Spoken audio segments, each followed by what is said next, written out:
Bonjour, j'aimerais vous présenter ma très bonne amie Marie-Françoise, coach de vie et conférencière.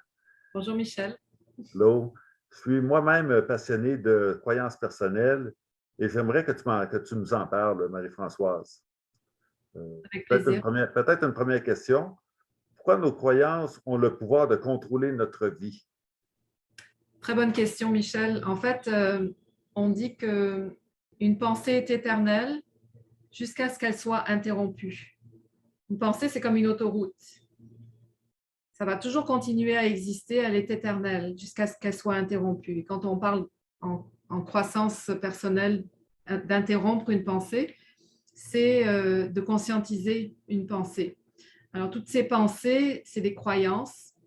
Puis on a toutes sortes de croyances. Je peux juste te donner quelques exemples. Dans l'atelier que je vais donner bientôt, on a identifié 120 croyances par rapport à notre relation à l'argent, par exemple, en finance. Mais des croyances plus générales, ça peut être comme je ne suis pas aimable, puis toute la série de tu sais, je ne suis pas assez, je ne suis pas assez ceci, je ne suis pas assez cela, qui fait qu'on ne se sent jamais à la hauteur. On se dévalorise tout le temps. On ne mérite pas.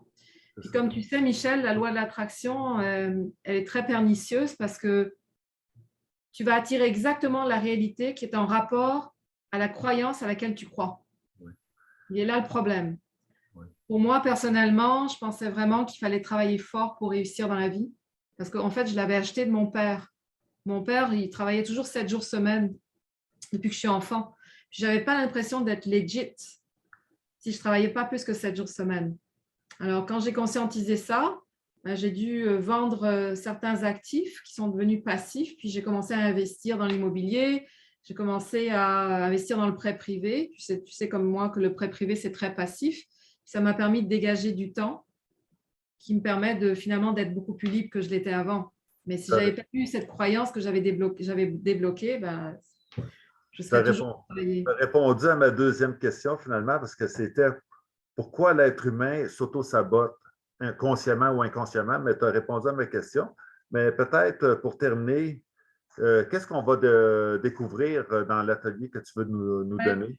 En fait, sur le sabotage, je vais juste dire quelque chose par rapport au sabotage, parce que je le vois beaucoup avec des clients en coaching, c'est que le sabotage, il est lié à des valeurs qui sont en conflit, des valeurs internes. Exemple, valeur, ça peut être, j'ai une valeur de l'amour, j'ai la valeur de la liberté, de l'aventure, la sécurité, tout ça, c'est des valeurs. Puis, on appelle les valeurs inverses, c'est des valeurs que tu t'éloignes d'eux. Par exemple, le rejet, l'échec, la frustration, la colère. Le problème de l'être humain, c'est qu'à cause de ce foutu instinct de survie, on va faire plus pour éviter l'éloignement de ces valeurs que de diriger vers les valeurs de réussite.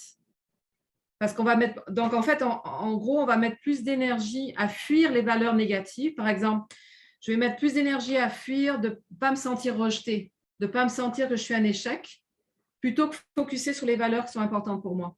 Mhm. Et là, le mécanisme de sabotage qu'on voit en coaching. C'est un peu ça que tu veux nous enseigner dans ta prochaine conférence.